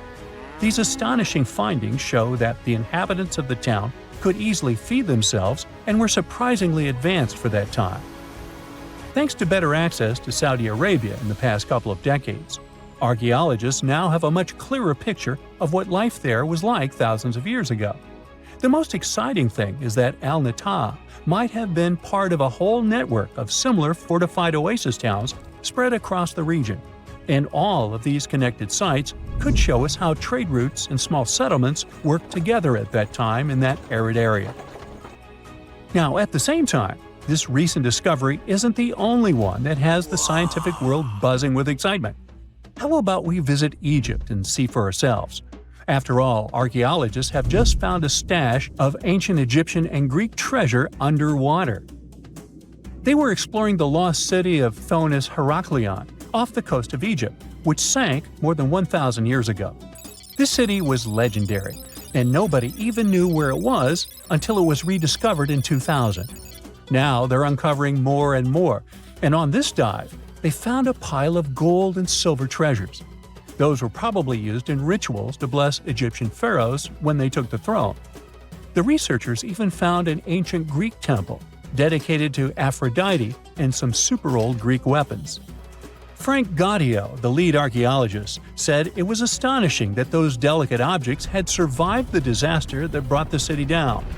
Back in its prime, Thonis Heraklion was one of the biggest port cities in the Mediterranean. It was a huge center of social life and was the main entry point for ships from Greece coming into Egypt. But tragically, due to rising waters, earthquakes, and a catastrophic tidal wave, the soil underneath the city literally turned into mush, and then the entire city sank into the Mediterranean. It was forgotten until Gaudio's team found it in 2000. Since then, they've been uncovering new parts of the city and piecing together its history little by little. If a lost underwater city doesn't seem impressive enough, we can travel to the Amazon. The discovery made there is truly mind-boggling. For centuries, people have talked about lost cities deep in the Amazon, like El Dorado, that mythical city of gold that lured Spanish explorers into the jungle. A lot of them never came back. Then, in the 1900s, a British explorer named Percy Fawcett went searching for what he called the lost city of Z, and he too disappeared. But now, finally, scientists have actually found proof that those lost cities in the Amazon were real all along. A team of scientists use a tech called LiDAR, which basically allows you to see through thick jungle from above by bouncing light beams off the ground.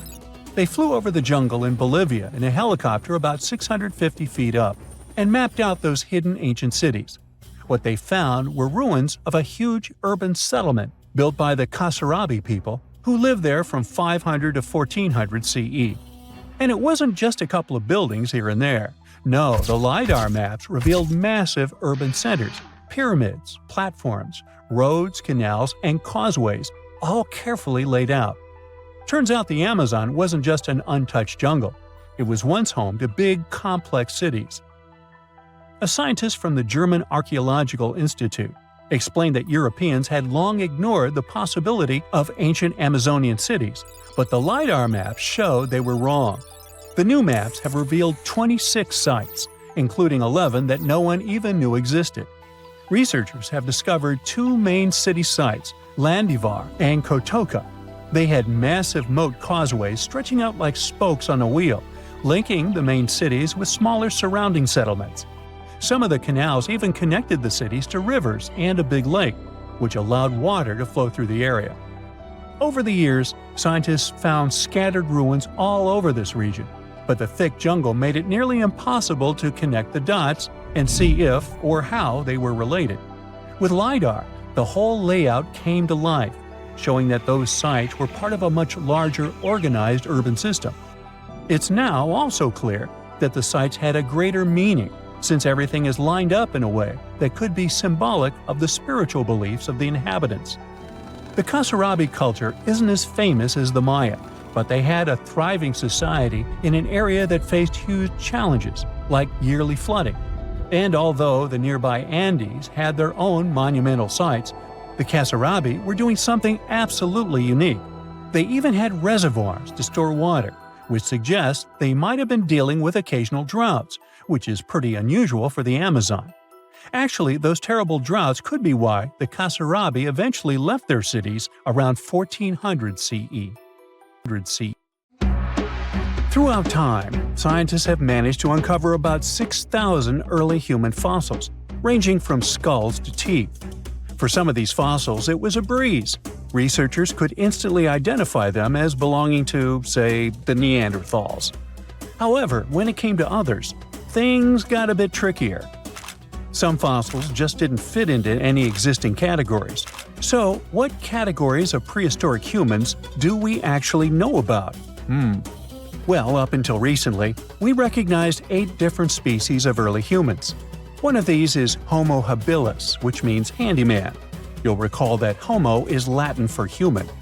They resembled regular primates, but were pivotal in our evolution.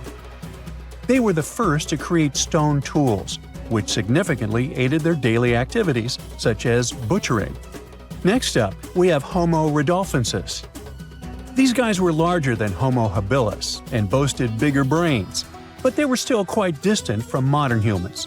For example, even though the neurological structure of their brains was becoming more complex, they were probably not capable of using any form of actual spoken language.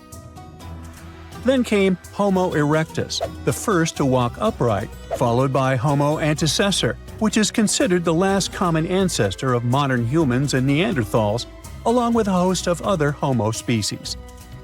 Meanwhile, we're still piecing together the story of the enigmatic Denisovans. Our knowledge of Homo naledi is pretty limited too, since it was only discovered in 2013, and it is species number 8. Interestingly, Naledi means star in the Sotho language because they were found in a cave called Rising Star. Scientists were taken aback by them. Everything suggested they were around 2 million years old. But after closer examination and some tests, It turns out that the Naledi species is much younger, between 236 and 335,000 years old. Their hands were adapted to making tools, yet no tools have been found nearby. Long story short, they're a puzzling species, and there's still so much more to learn about them. So even though today we have only one human species on our planet, Homo sapiens, we continue to discover ancient species that are long gone. Now you might wonder why researchers study these extinct species. The truth is, they need this knowledge to piece together the intricate narrative of our prehistoric past. In 2024, a significant discovery emerged, the ninth human species, named Homo giluensis, which translates to large-headed. Researchers suggest that this species hunted wild horses, crafted stone tools, and processed animal hides to survive harsh winters. A researcher from the University of Hawaii noted that the discovery of this potential new species came about while his team was developing a novel method for classifying fossil evidence. Interestingly, one potential representative of Homo giluensis isn't entirely new to science. The Denisovans, first identified in 2010 through DNA analysis of a finger bone found in Siberia, have yet to be classified as a distinct species. Some scientists propose that they may actually belong to this newly identified group. These big-headed individuals could help shed light on the long-standing mysteries surrounding these hominin fossils, which have puzzled researchers due to their mixed characteristics of Homo erectus and Homo sapiens. You see, sometimes it's tough to call a spade when you don't even know what a spade looks like. You get the idea? Many unsolved mysteries linger, simply because scientists haven't had this crucial, big-headed piece of the puzzle.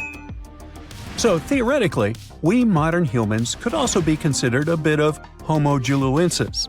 You don't believe me? Well, watch this.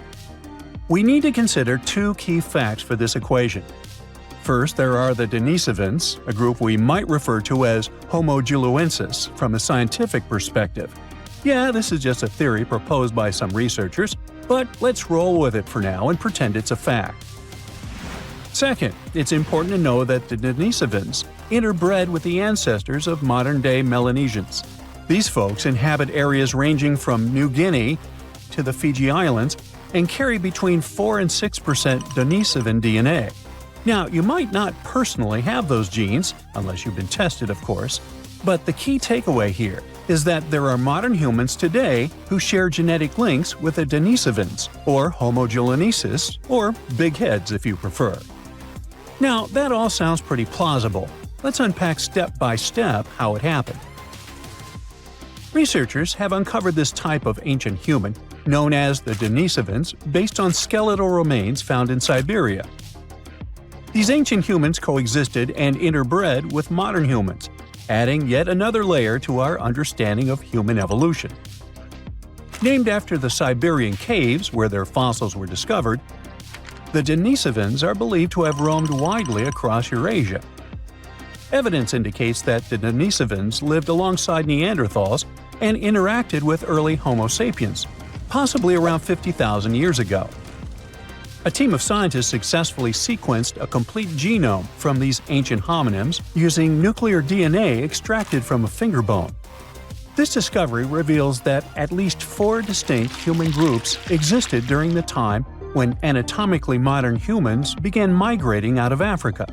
Alongside modern humans and Neanderthals, we now have to consider the Denisovans and another small human species from Indonesia, often referred to as the Hobbit, when discussing our evolutionary history. One intriguing question that arises is why Denisovan genes are predominantly found in modern Melanesians, yet absent from other Eurasian populations. Remember that 4 to 6%? One hypothesis suggests that interactions between the Denisovans and early modern humans were limited and brief, especially as humans migrated throughout Southeast Asia into Melanesia. Scientists speculate that only a small number of the Denisovans may have interbred with a larger group of modern humans. This could explain how the Denisovan genes made their way into the gene pool despite the likelihood of infrequent encounters. Anyway, the more scientists dig into our past, the more fascinating things they uncover about our ancestors. Take Neanderthals, for example. Did you know these guys were responsible for creating the very first piece of art ever? I had no idea. But a 2018 study of ancient cave art in Spain revealed what are now considered the oldest known artistic creations. We used to think Neanderthals lacked the cognitive skills needed for art, but it turns out they were actual art pioneers. Not only did they create art, but they also seem to have invented hashtags thousands of years before Chris Messina did it in 2007. Right, I'm kidding, but you'll soon get why I mention hashtags. The artworks found in several caves in Spain include simple hand stencils, a ladder-like drawing, and various other markings. Until recently, these prehistoric pieces were believed to have been made by early humans. But new testing methods suggest they're much older than we thought. Above all, the earliest recognized Neanderthal artwork, which looks like a hashtag, was discovered in Gibraltar back in 2014. To determine the age of these artworks, scientists employed advanced dating techniques using eHarmony and Match.com. Oops, wait a minute, wrong dating techniques. They actually used uranium and thorium radioisotopes instead of the traditional carbon dating.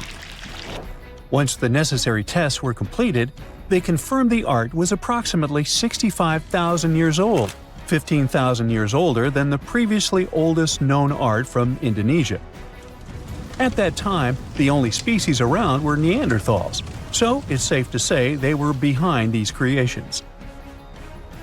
Modern humans didn't arrive in Spain until about 20,000 years later. Hey, it was a long commute. That rules them out as the hashtag creators. The hand stencil was likely created intentionally, with the artist preparing the pigment and applying it over their hand. Plus, the caves also contain a collection of painted seashells that are an astonishing 115,000 years old. Some of these shells have been drilled, suggesting they might have been used as jewelry. Some specialists argue that the fact Neanderthals created art hints that they might have also had some form of spoken language. So maybe it's time we fully embrace Neanderthals as part of our lineage.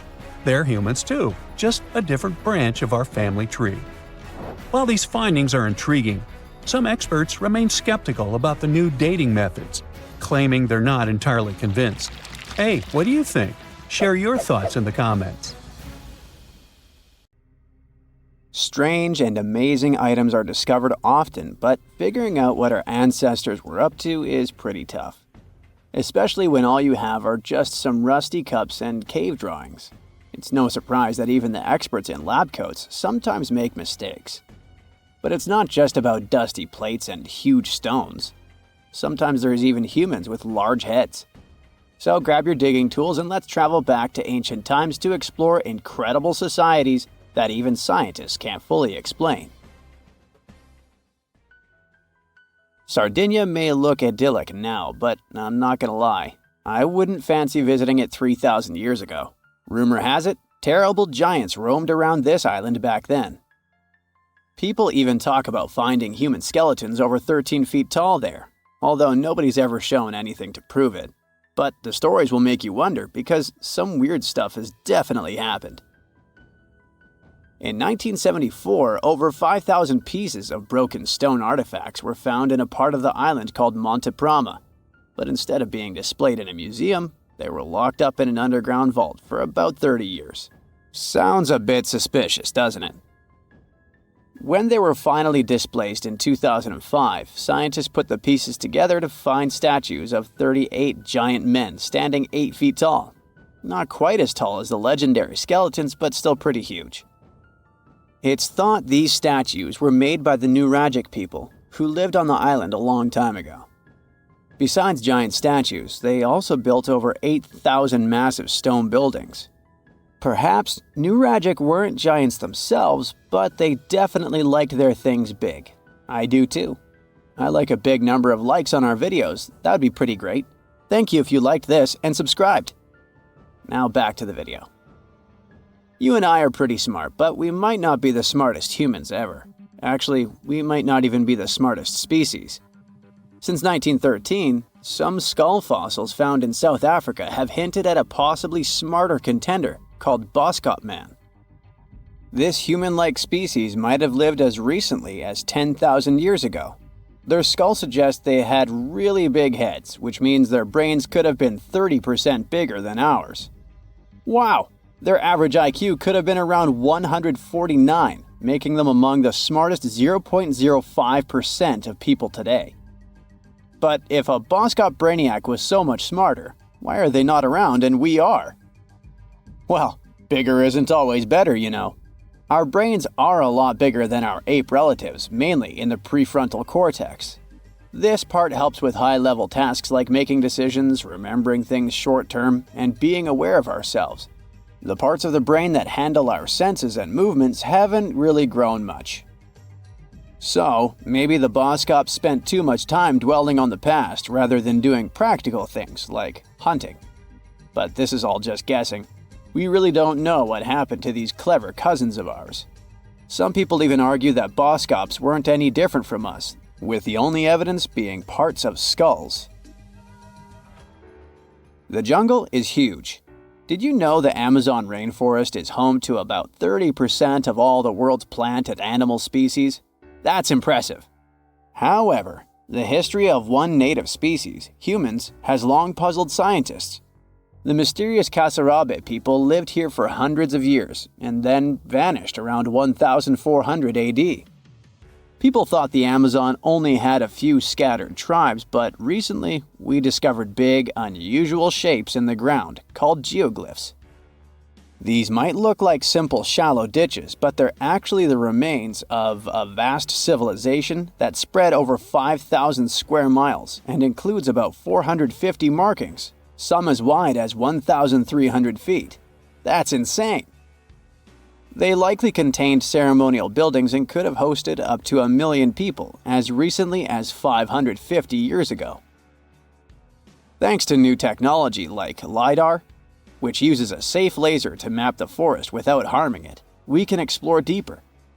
In 2019, some scans showed miles of raised roads and pathways and even pyramids over 70 feet tall. They found 26 separate settlements, 2 of which were at least 250 acres each. Damn, that's like 330 soccer fields.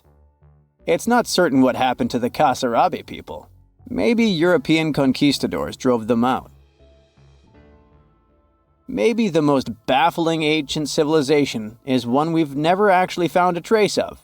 Yep, I'm talking about Atlantis, the grand city that supposedly sank into the ocean. The first mentions of Atlantis come from the ancient Greek philosopher Plato, who talked about a great city near the Strait of Gibraltar. But for ages, everyone just thought Plato made up Atlantis as a perfect version of his own Athens. So why, about 12,000 years after it supposedly vanished, do we still wonder if it might be real? Well, in the 19th century, U.S. Congressman Ignatius Donnelly wrote a book giving 13 reasons why he thought Atlantis was more than just a myth. Then, in 1965, some folks thought they actually found Atlantis when they discovered the Richat structure, a massive 25-mile-wide dome in Mauritania, Africa.